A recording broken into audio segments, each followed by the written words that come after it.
Hello students, welcome back. So today we will discuss about multiplication of fractions. Earlier we have done the addition and subtraction.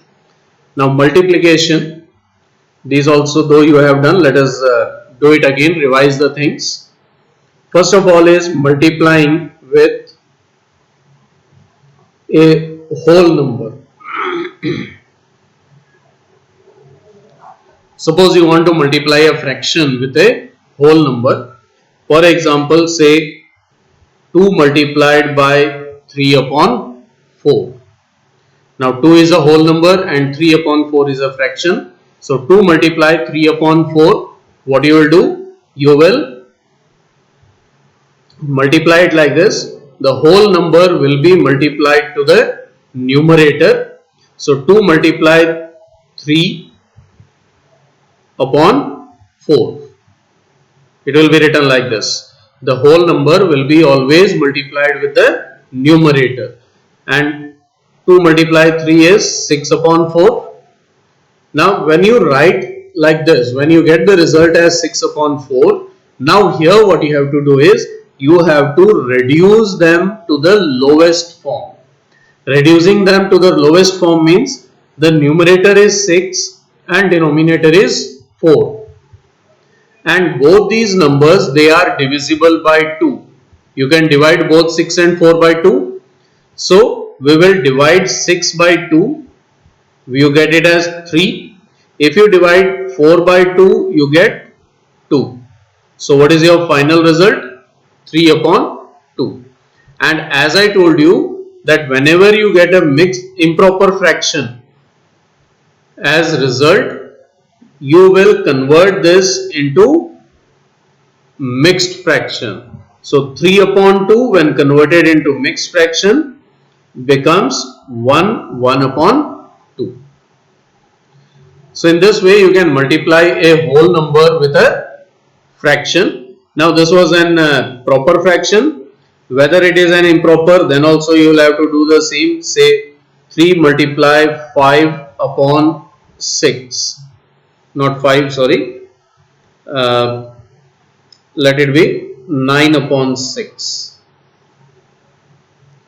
Now here in this case, as I told you here, the whole number will be multiplied with the numerator. So you will write it like this: 3 multiply 9 upon 6. Now if you see the first example, what we did, we first multiplied and then we simplified to the lowest term. Here what you can do is, you can even simplify this to the lowest term before multiplying. So as you see here, 3 and 6, they both are divisible by 3, or even 9 and 6, they both are divisible by 3.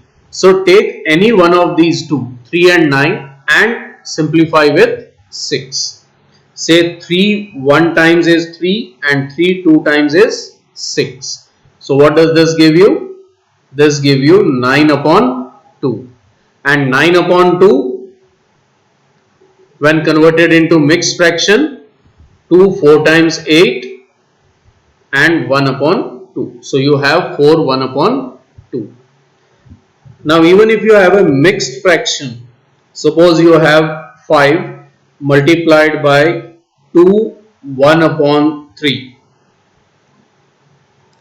Even if it is a mixed fraction, then also you will first, what you will do? You will convert the mixed fraction into improper fraction. So converting the mixed fraction into improper fraction, 5 multiplied by, now 2 1 upon 3.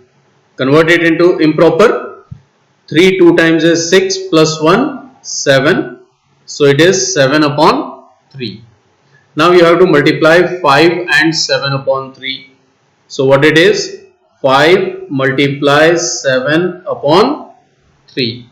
Now 5 multiplies 7. It is 35 upon 3. Now why we have multiplied? Because denominator has 3 and the numerator is having 5 and 7. So none of the numerator, the values in the numerator is can be simplified with denominator. So because we cannot reduce it, we cannot simplify it, we will multiply and continue. Now 35 upon 3, when you convert this, 3 11 times is 33, 2 remainder upon 3. So you get 11 2 upon 3. Now the same way, here I have told you how to multiply a whole number with the fractions. If you have a fraction with fraction, not necessary that every time you get a whole number only, but it can be a fraction also. So if you suppose get say 4 upon 9 multiplied by 6 upon say 19. So here what we will do? Here the numerator and numerator is to be multiplied, denominator and denominator is to be multiplied. In this case, no LCM, nothing is to be done. When you are multiplying two fractions, you will multiply them straight away, that is numerator with numerator and denominator with denominator. Now just take care that before you multiply it, be sure that you can simplify or not. Now in the numerator you have 4 and 6, denominator you have 9 and 19.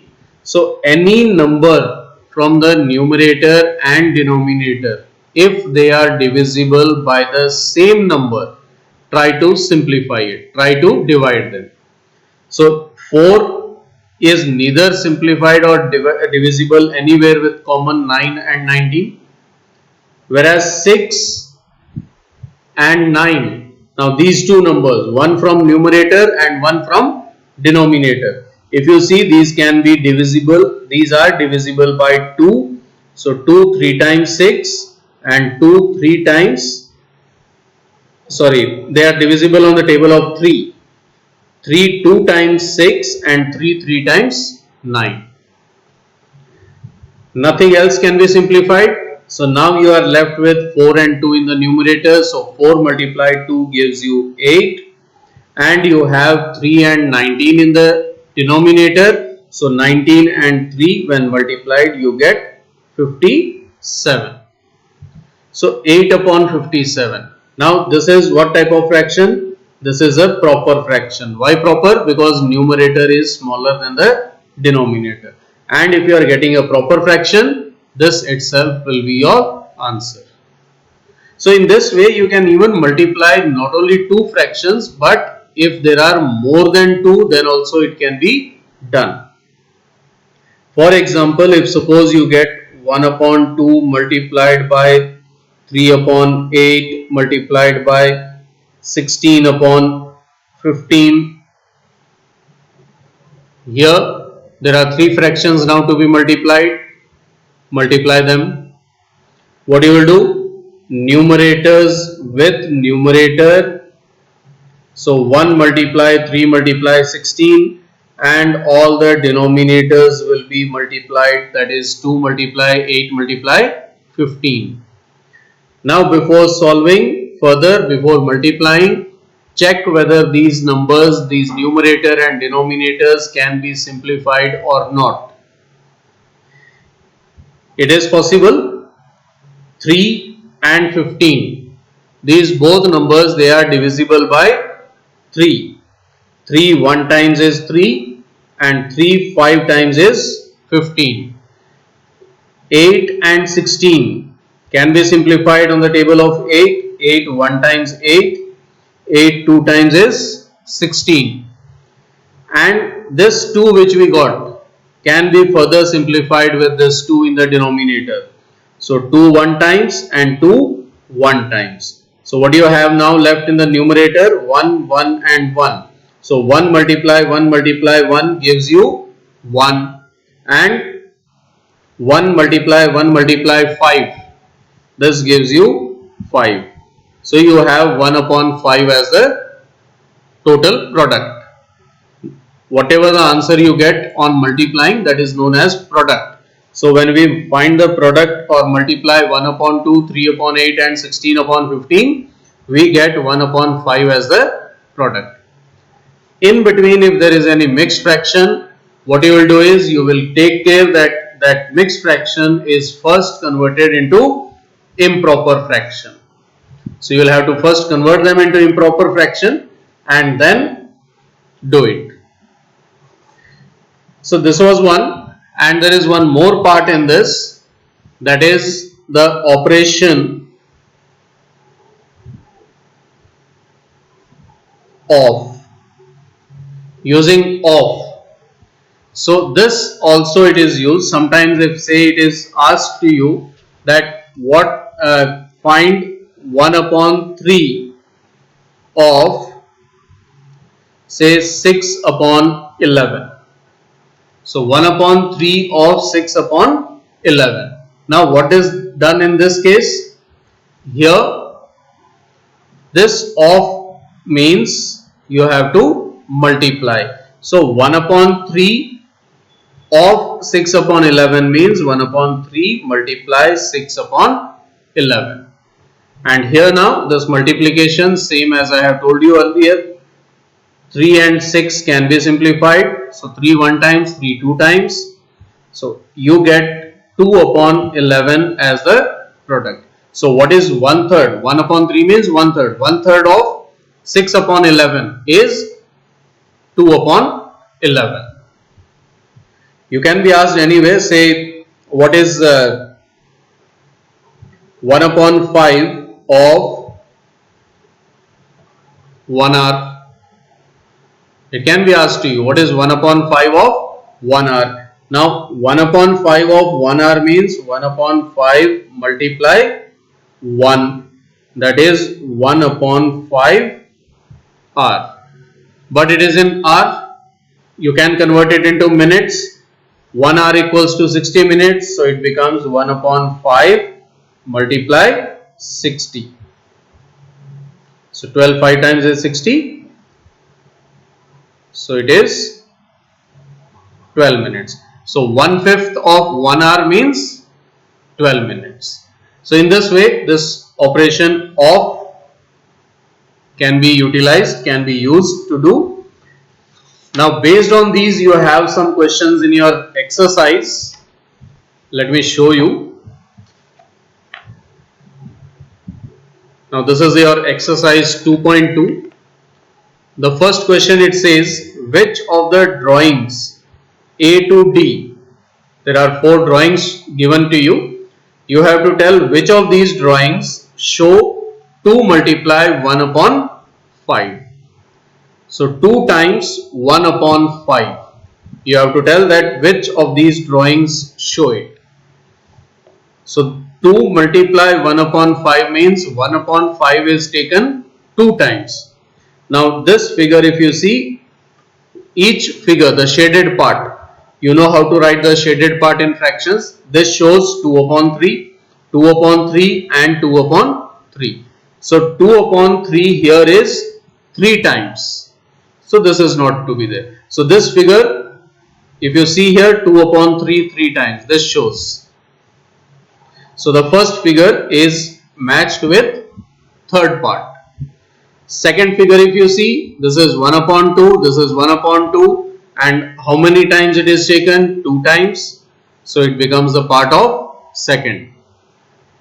This, each figure shows 1 upon 4, 3 times 1 upon 4 means 3 multiply 1 upon 4. This represents the fourth part. And this last one left out, this is 1 upon 5 and 1 upon 5, 2 times. So for the first part, figure D is representing it. Same way here it is. The second part, the second question, it says some pictures A to C are given below. Tell which of them is 3 multiply 1 upon 5, that is 3 upon 5. So which one represents the figure? 3 multiply 1 upon 5. It means 3 times 1 upon 5 is taken. So here this is 1 upon 3, 1 upon 3. This is 3 upon 4, 3 upon 4 and 3 upon 4. So this is also not there. Now here this represents 1 upon 5, 1 upon 5 and 1 upon 5. So 3 times 1 upon 5 equals to 3 upon 5. Same way 2 times 1 upon 3 equals to 2 upon 3, that is represented in figure A. And this 3 times 3 upon 4, this 3 times 3 upon 4 is equal to 2 1 upon 4. Why? When you multiply 3 and 3 upon 4, you get 9 upon 4. And 9 upon 4 is equal to 2 1 upon 4. So this is there, 3 upon 4, 3 upon 4 and 3 upon 4. When taken 3 times, you get 2 1 upon 4. So 2 complete figures they are shaded. This is 1, this is 1. So 1 plus 1 becomes 2, and in the third figure, 1 part is shaded out of 4. So this is 1 upon 4. So 2 complete figures shaded, and plus 1 upon 4 gives you 2 1 upon 4. So these are the 2 questions, and similarly you have remaining questions. So what you need to do is you need to try out the questions up to 7 from this exercise. Just try out your exercise. It is almost the whole exercise will be there, only one question is left out. Even you can try out this, but at least up to 7 you should be able to complete it. So we'll meet again and we'll discuss the exercise in the next video, next class. Till then, have a nice day. Thank you all. Jai Hind.